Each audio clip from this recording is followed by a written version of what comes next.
Who are we talking about? Now, I did not know. We just did this video last night on Michael and Joey. I did not think he would hit his rock bottom this quick and that fast. I knew in his mind he was gearing up and getting ready to go do what he was going to do, but I just didn't think he would do it that damn fast, y'all. Now, I don't know where Joey was, but we got Michael on the phone talking to his friend Fergie. Fergie is not a good, he's not a good influence, which he told Michael that. But before Michael came in the room, he was kind of talking shit about him, saying that Joey's kind of like uptight, if you ever get to meet him. But you know what? I could give Michael, at least he's honest. When Joey asked who he was talking to, he told him who he was talking to. When he asked him, was he a good influence? He straight up said, no. He wasn't a good influence. It's not a good influence. They butt ain't connected. He wanted to go pick up his car from his mama's house. I didn't know that Michael even had a little piece of a car, but he got a car. Now, what was funny is when they got to his mother's house to pick up that car, Michael was like, you want to help me pack? Like, you know, we just got a little time at 6:30. I got to be back in at 10 o'clock. So, you know, like, what do you want to do? And Joey was like, you know, you want to go somewhere and get naked? And Michael was very clear. He's like, yeah, no. And yes, Joey, he is trying to get away from you. That's why he took your phone. He don't want to be around you. He's not attracted to you. There's nothing in his mind going on right now. The only thing that's going on in Michael's head is he want to go use. That's exactly what he want to do. He want to take his ass out there and use. And like I said, Michael's being very honest about his journey. As shitty as it may be, he's being honest. He's like, I just can't do life sober. It's like, I don't know how to do life sober. I don't know how to stay clean a year, 7 months, a year. Like, how do people do that? You know how they do that, Michael? You got to go into a treatment program. You going to jail and then going right from jail and going to a sober living, that's not helping you, because the whole time you in jail, you using and getting high. And it seemed like that's all you've been doing since you got out of the military, and you ain't done shit else since then but get high and get done up in your butt. That's the only thing that's been happening. I'm sorry, you are the topper. That's all you've been doing, was landed it in people's poop shoots. That's what you've been doing. You ain't never had a job. You've never had no bills. You've never had any responsibility. When you went to that probation and they gave you a list of things to do, one of them was get a job, and you said, nah, I'm not going to even try to search for that shit. You didn't want to do it. But at the same breath, you were saying, for you to stay clean, you need to be busy. Well, that's what people do in their life. They work, Michael. So I hate the way the system is. They get him out of jail and they put him in a sober living. And it seems like if they continuously keep going to jail for the same shit, using drugs, then why put him in a sober living? Get him out and you go to a treatment house for 6 months to a year. A year. He need a year. He might need 2, just so he can get away from the people, because he keeps getting drawn back to the people.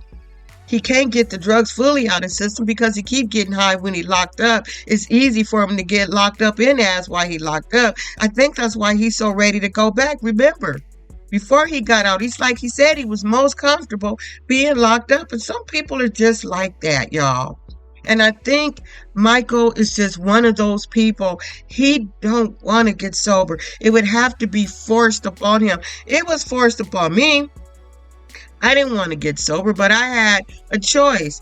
A year in rehab or 3 years in prison. I ain't going to do prison. I ain't went past jail. We definitely ain't going to do prison. And I did not have any thoughts of being sober once I got out of that program. But 6 months in, shit started to change for me. I started thinking different. All that toxic shit got out, and I was programming. That's the problem with Michael. He needs to be reprogrammed. He's still in this drug program. He needs to be reprogrammed. So he needs treatment. Not a rehab, not a sober living where all they do is piss test you, tell you to go to 3 NA meetings a week. They ain't doing shit, little groups. That's all. He needs more than that because he's too fucked up. He needs a little bit more. He don't know how to do shit but get high and fuck. That's all he know how to do. It's just play games with the system. That's all he know how to do. That's his comfort zone. He's too scared to become a human being. He likes being a piece of shit. He likes it. That's his damn comfort zone. But for you, Joey, the boy was late. He was late. They supposed to go meet his damn other family members, okay? His brother was on the phone talking about he want to meet Michael. Like, you ain't gonna never meet Michael. Michael has never met Michael. You're not gonna meet Michael. So here you got Joey all stressed out. It's like, damn, he could have called. It's been overnight because they didn't spend the night together. So he don't know what the hell Joey has done. He's hoping he hasn't fell off the wagon. So then Joey, he finally come late. And granted, he was at least dressed nice. He had on his nice button-up shirt. So he said the reason he was late, he had to go take a UA. And then he told Joey, I didn't pass my drug test. I didn't pass the shit. And that's how that shit went. And I'm thinking, okay, Joey, there's nothing else for you to do. There's no reason for you to try to help this man. His own mama had told you. She been going through with him with this shit for years.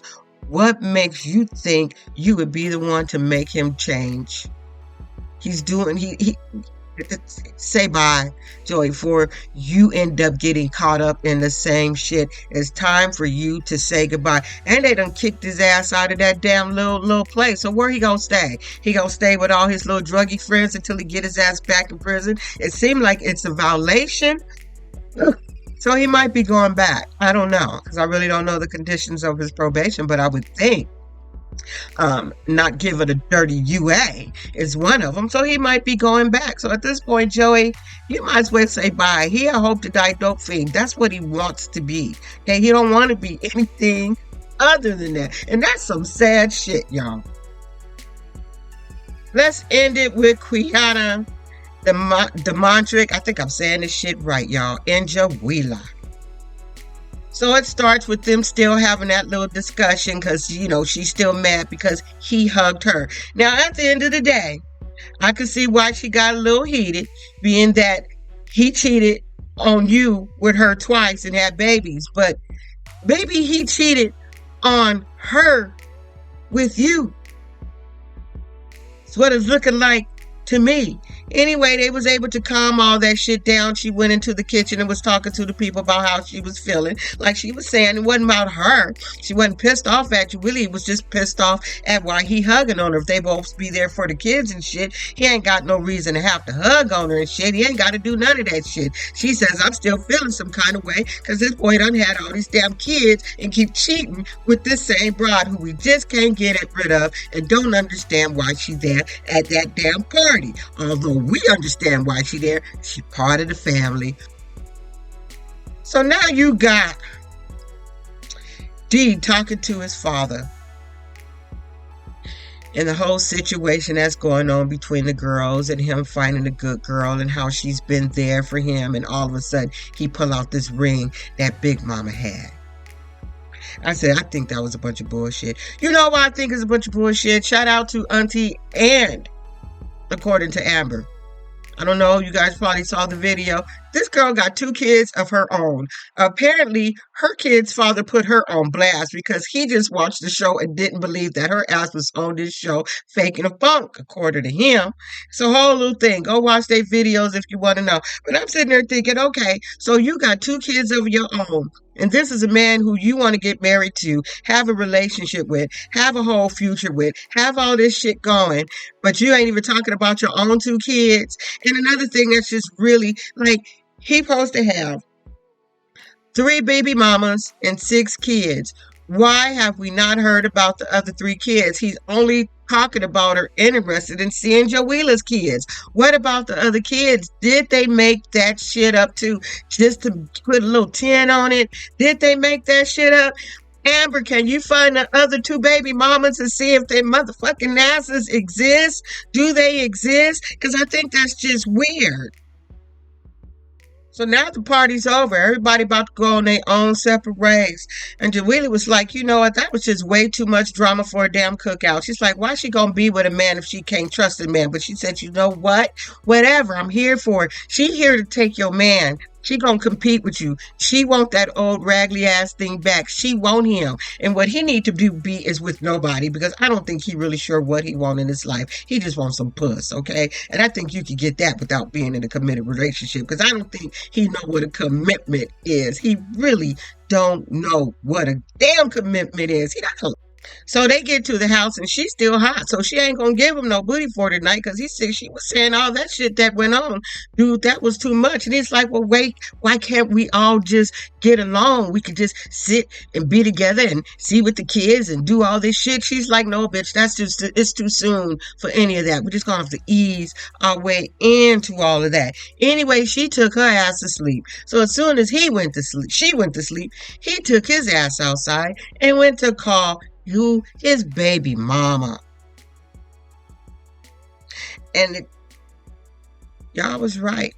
I said the reason she didn't bring that little baby, because it was just a plot, so he could come over there and see the baby in her. That's what that shit's all about. You know that's what it's all about.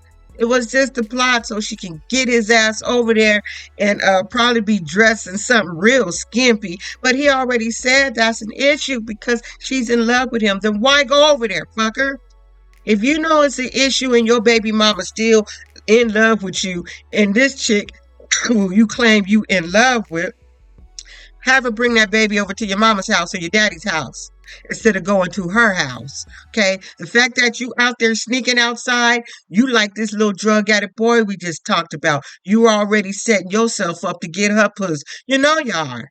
Or you wouldn't have to sneak and do what you're doing if you was going to be honest, and you just going to give her this relax ring so she can relax, so she can feel like she all secure in your relationship and shit. That's what that ring is for. But she gonna bust your little corny ass. She gonna bust your little corny ass.